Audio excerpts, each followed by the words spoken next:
La loi du pouvoir suprême des pensées, ou encore le pouvoir des pensées tout simplement. Le pouvoir des pensées. Le pouvoir suprême des pensées. Élu, tu dois savoir que les pensées ont un pouvoir. Oui, au commencement était la parole était Dieu, la parole était avec Dieu, oui. La vie et la mort se trouvent au pouvoir de la langue, d'accord. Mais il y a une autre forme de voix qui ne s'exprime pas par la parole, mais qui s'exprime par l'intellect, par les pensées, par la tête. Cette voix qui ne sort pas de la bouche, mais qui se fait de l'intérieur, c'est cette voix-là qu'on appelle les pensées. Elle n'a pas de voix extérieure, mais sa voix est interne. Penser, c'est aussi parler. Penser, c'est aussi s'exprimer, mais sans mots et sans voix et sans parole. Dieu n'exauce pas en réalité seulement les paroles, mais Dieu exauce plus les pensées. Adam n'avait pas émis l'envie d'avoir une femme, une moitié, Ève. Mais par sa pensée intérieure, d'une manière ou d'une autre, il avait émis un sentiment de solitude. Et Dieu, voyant ce sentiment à l'intérieur de lui, a créé Ève et a présenté Ève à Adam pour voir comment Adam allait se comporter. Et afin que Adam soit satisfait de ce qu'il recherchait en fait. Pas tout simplement une femme en tant que telle, non. Ça aurait pu être aussi un autre homme comme lui. Mais Adam recherchait d'abord la présence d'une autre personne, d'un allié, d'un compagnon, une personne avec qui il pouvait parler. Parce que Adam commença à se sentir seul dans le jardin d'Éden. Adam sentait que son espèce n'était unique qu'à lui. Il était entouré des fruits, des arbres, de beaucoup de choses, entouré des animaux, de toutes sortes d'animaux que lui-même il avait nommés. Mais Adam, dans tous ces animaux, ne s'était pas reconnu, ne s'était retrouvé nulle part. Il a commencé à ressentir le besoin de parler, d'être accompagné. Pourquoi? Tout simplement parce qu'au milieu de toutes ces créations et des créatures autour de lui, aucun n'avait la voix ni la parole. Rien que ça, c'était déjà une histoire de savoir qu'il était seul. Moi, je pense que si parmi les animaux, il y avait des animaux qui parlaient, Adam n'allait jamais chercher une femme. Il ne connaissait pas ce que c'était une femme. Tu ne peux pas désirer ce que tu n'as jamais vu.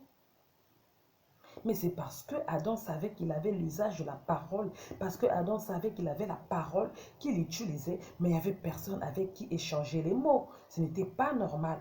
Je pense que s'il y avait des animaux qui parlaient à cette époque-là, Adam ne se serait jamais senti seul. Il aurait marché avec la girafe, communiqué avec la girafe, parlé avec la girafe, parlé avec l'éléphant et ainsi de suite. Déjà même nous-mêmes aujourd'hui, avec les dons que nous expérimentons, avec la présence du Saint-Esprit, beaucoup parmi nous, surtout les chrétiens, ceux qui ont une intimité avec le Saint-Esprit, beaucoup se renferment même sur eux, ils n'ont même plus envie de parler avec les humains parce qu'avec les humains, on se sent tellement trahi, avec le Saint-Esprit, on se sent à l'aise. Tu peux passer des heures et des heures à parler du Saint-Esprit. Mais c'est juste que nous devons le faire en secret parce qu'autrement on te prend pour fou. Ou encore tous ces hommes-là qui passent leur temps à parler avec les animaux comme le chat et le chat. Il ne répond pas, elle ne répond pas. Mais il sait au moins ce qu'il écoute et il se sent bien parce qu'avec les humains, c'est des problèmes. Donc si Adam avait un animal qui avait pu parler, jamais Adam n'allait imaginer se sentir seul, jamais. Parce que imaginer se sentir seul dans un cadre donc sentimental, comment il allait imaginer quelque chose qu'il n'a jamais vu, qu'il ne connaît pas, qui n'existe pas. Une femme, non. Non, il sait même pas si un autre genre était possible, il n'a jamais vu ça. Dieu n'avait qu'à faire parler les animaux et Adam allait sauter de joie. Mais le Seigneur, dans sa pensée, dans son cœur, il avait vu la solitude. Mais Dieu, connaissant toutes choses, savait que ce n'était pas cette compagnie dont il avait besoin. Et Dieu est allé susciter une autre compagnie et l'emmener devant lui. Une compagnie qui ferait exactement la même chose que lui. Qui aurait des pieds, des mains, des yeux, une bouche pour parler et une voix pour se faire entendre. Le pouvoir des pensées. Mais ce n'est pas par la bouche, par les paroles que Adam avait émis ce vœu, ce désir. Mais c'était par la pensée. Ça bouillonnait à l'intérieur de lui. Et c'est monté au ciel. Je pense que ça t'est déjà arrivé, que tu as pensé à quelque chose et tu vois que ça s'est manifesté. Tu as pensé à quelque chose et on te l'a donné. Mais tu dis, Seigneur, je n'ai même pas prié. Seigneur, je n'ai même pas demandé. Pourquoi? Parce que Dieu exauce les pensées. Dieu exauce les pensées. C'est pour ça que tu peux penser à quelque chose et elle arrive. Même les maladies dans ton corps, tu penses que tu es malade et voilà, tu développes la maladie. Parce que dans la Bible, on dit, elle pense à un champ et elle acquiert. Donc quand tu penses quelque chose qu'on appelle la loi d'attraction dans le monde, dans le New Age, il pense à quelque chose et il attire la chose à lui. L'homme est ce que sont ses pensées. Les pensées de l'homme sont comme il est, tel il pense, tel il est. Le pouvoir des pensées, la voix cachée des pensées.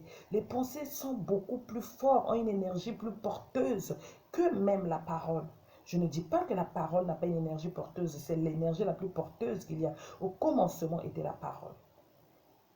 Mais il y a aussi cette forme de parole que nous considérons moins, que nous disons parfois, Seigneur, je n'ai pas dit. Non, je n'ai pas dit. Je n'ai pas sorti de ma bouche que. Oui, tu n'as pas sorti de ta bouche que, mais ne l'as-tu pas pensé? On dit, Seigneur, pardonne-moi de mes péchés.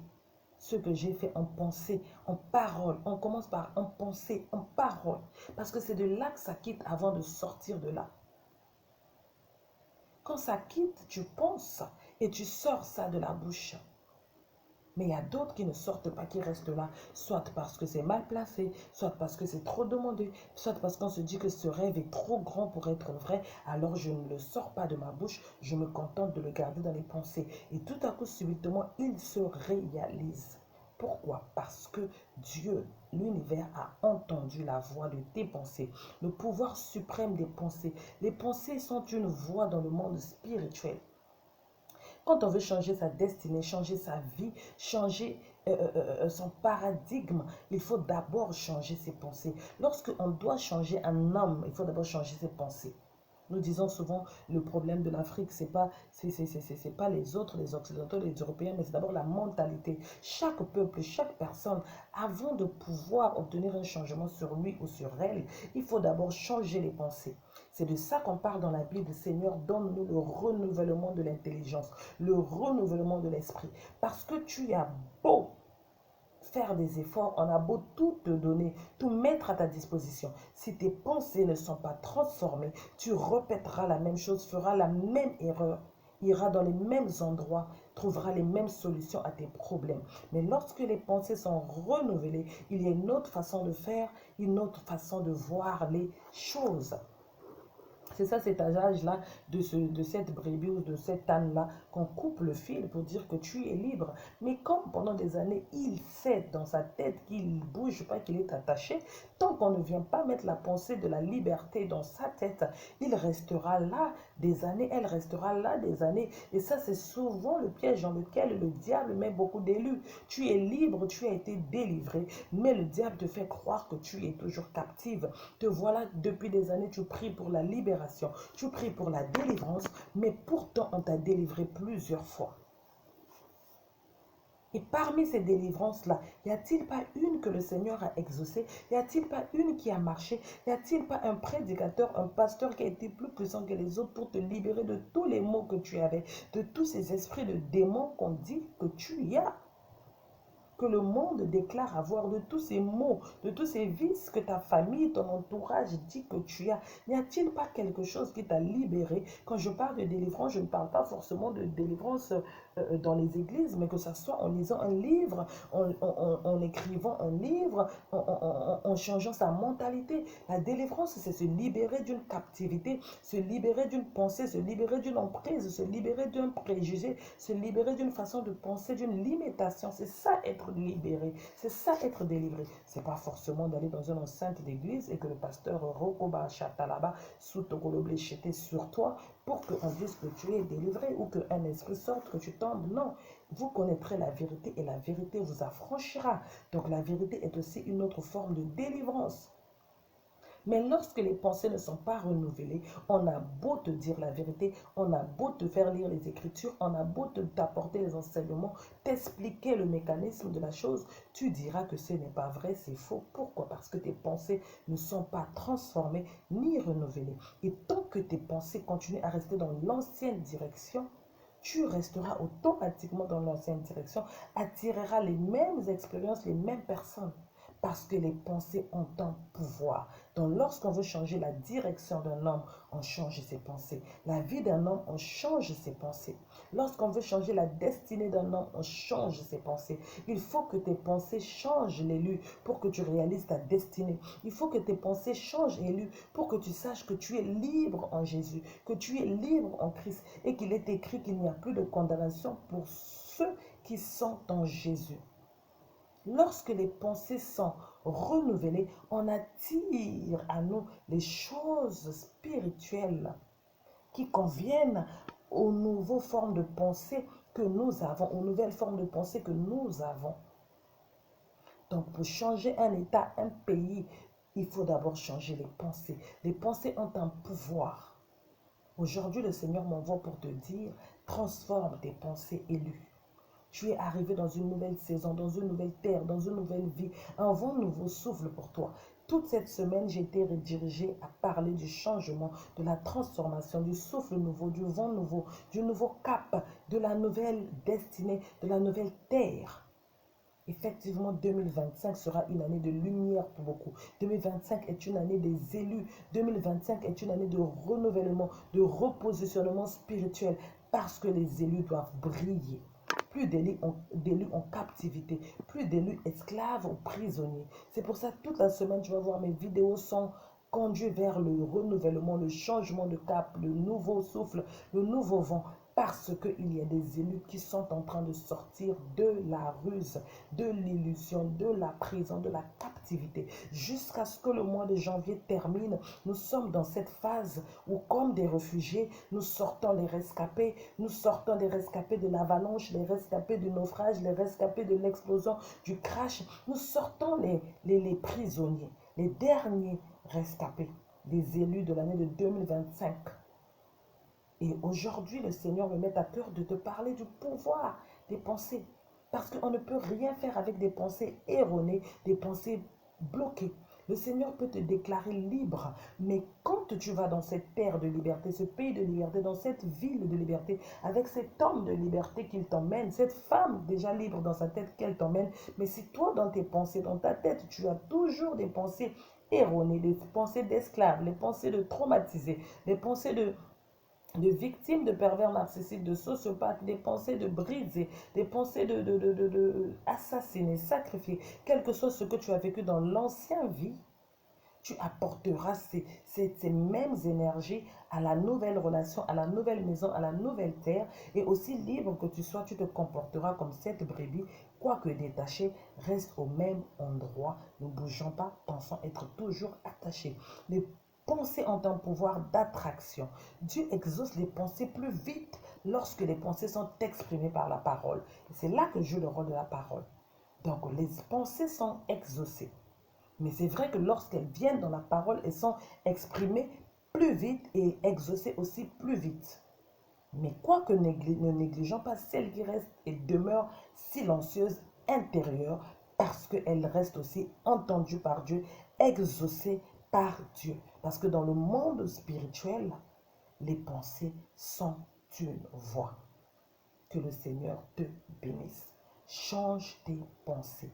Prends conscience que les pensées ont un pouvoir extrême de création, de changement, de libération, de délivrance et de métamorphose.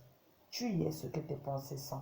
Fais un bon usage et atteins ton objectif, atteins ta destinée, saisis cette nouvelle vie, deviens cette nouvelle personne que 2025 t'appelle à être. Ce soir, ce matin, ce midi, quand tu reçois ce message, trie tes pensées, change-les, transforme-les, renouvelle-les. Si tu ne peux pas, écris-moi, je t'aiderai selon comment Dieu va me mettre à cœur, au travers d'une prière, au travers d'une parole, au travers d'un conseil, au travers de mon expérience, peu importe, je pourrai t'aider. Mon numéro se trouve dans la barre de description sur ma chaîne YouTube, mon WhatsApp.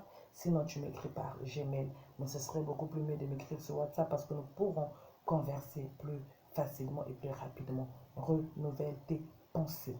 Toi qui as des pensées aussi positives, prends conscience de leur pouvoir parce que tu crées ta réalité par tes pensées. Toi qui as des pensées négatives, fais très attention parce que tu attires le négatif par tes pensées. Surtout nous, les élus, nous avons des énergies très fortes. Nous avons des pouvoirs très forts. Parce que nous sommes des êtres de lumière dotés de pouvoirs extrêmes. Que tu sois conscient de cela ou inconscient. Donc ce que tu conçois dans ton esprit, dans tes pensées, mal comme positif, peut se retourner contre toi parce que le champ magnétique en toi, le pouvoir en toi, les dons en toi, consciente ou inconsciente de ton utilisation, de leur utilisation, se mettent en mouvement et créent la réalité que tu engendres. Tu penses négatif, tu vas attirer le négatif plus rapidement qu'une personne lambda. Parce que toi, tu n'es pas n'importe qui, tu es un élu et en tant qu'élu, tu es doté des pouvoirs. Donc fais attention à tes pensées.